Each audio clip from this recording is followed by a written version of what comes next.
बोलिए साचे दरबार की जय, अम्बे मात की जय। आइए चलते हैं माता रानी के भजन की ओर।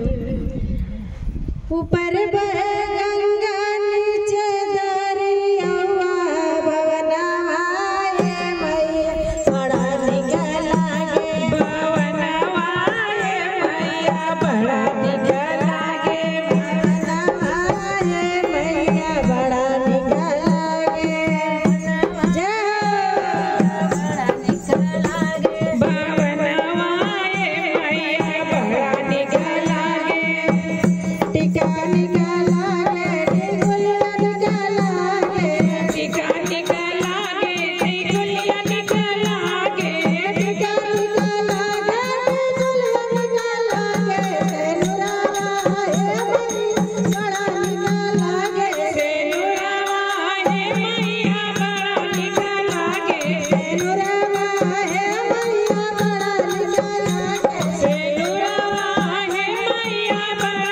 Bye.